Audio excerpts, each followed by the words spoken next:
The heavy scent of executive desperation always travels faster than actual bad news.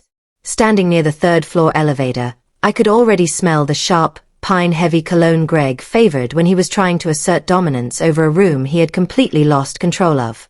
The digital display outside the main boardroom had been updated with an official title that read Internal Account Audit and Transition Debrief, which was just corporate speak for a firing squad in a glass room. Technically, I had no business being there since I had been stripped of my duties the previous Thursday with nothing but a passive-aggressive LinkedIn reshuffle to show for my 6 years of loyalty. However, a discreet message from the lead compliance officer at dawn had suggested my presence might be required, so I walked in, found a seat near the back, and prepared to watch the empire crumble. For anyone trying to understand how a $250 million portfolio evaporates in less than 24 hours, we have to look at the slow, painful march of corporate nepotism.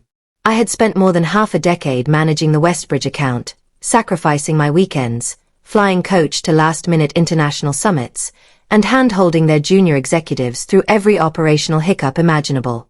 The chief executive officer of Westbridge, a notoriously meticulous man named Arthur Vance, did not trust our firm because of our flashy marketing decks or our glassy downtown headquarters. He trusted us because of me, a 42-year-old child-free woman who answered his frantic 2 a.m. inquiries and kept his sensitive data secure while the rest of the board was busy playing golf. To me, that account was a badge of honor, but to Greg, it was simply a golden goose that belonged in the hands of his own bloodline. The unraveling began when Greg introduced his 24-year-old daughter Chloe as the new rising star of our department, despite the fact that her entire business background consisted of a 3-week online sales seminar.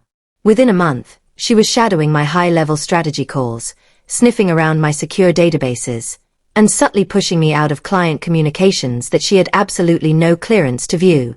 I started noticing small, insidious changes around the office, like my name mysteriously vanishing from calendar invites I had personally created and project folders being modified without my consent.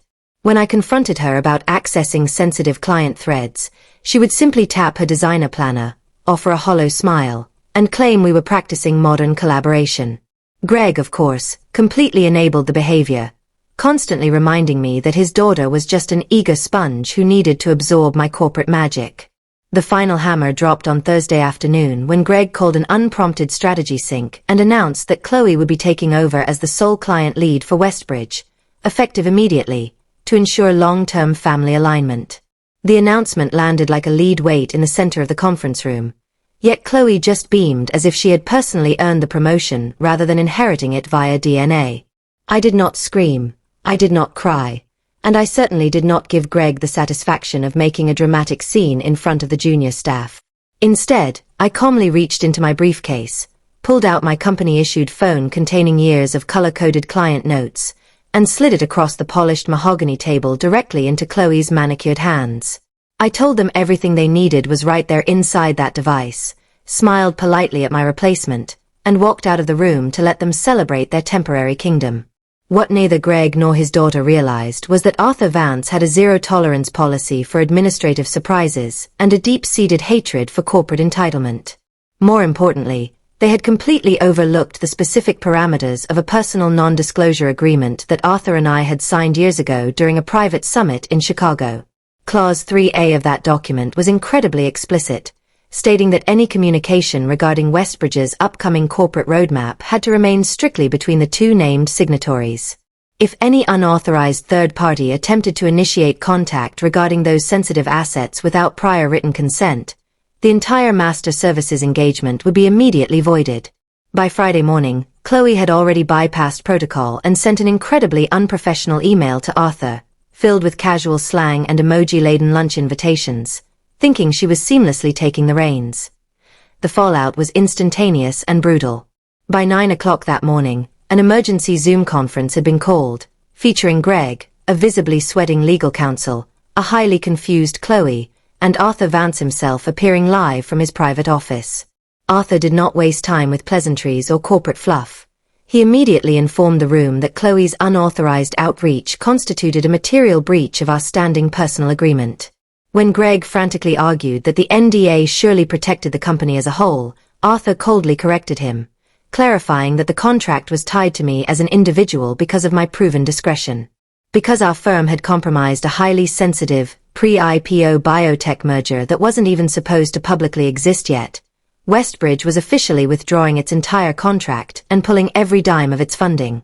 Sitting in the back of the auditorium during Monday's audit, I watched Greg stare blankly at his trembling hands while our legal team quietly explained that the financial exposure from this disaster could trigger an independent federal investigation.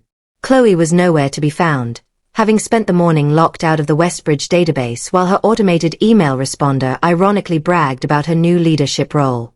I spent the rest of the afternoon compiling a bulletproof 56-page documentation packet filled with access logs, timestamp threads, and contract histories, ensuring my own name was completely clear of their incompetence. When Greg finally looked up and desperately begged me to call Arthur to smooth things over, I simply adjusted my blazer and reminded him that some corporate bridges cannot be rebuilt once you set them on fire. This entire experience taught me a profound lesson about the true value of self-worth and the danger of letting an organization treat your labor as invisible scaffolding. True professionalism and institutional trust cannot be inherited, passed down through nepotism, or simulated with trendy buzzwords and superficial confidence. When people choose to undervalue your expertise and burn down the structures you sacrificed years to build, sometimes the most powerful response is to simply hand them the matches, step aside, and let them learn how to burn alone.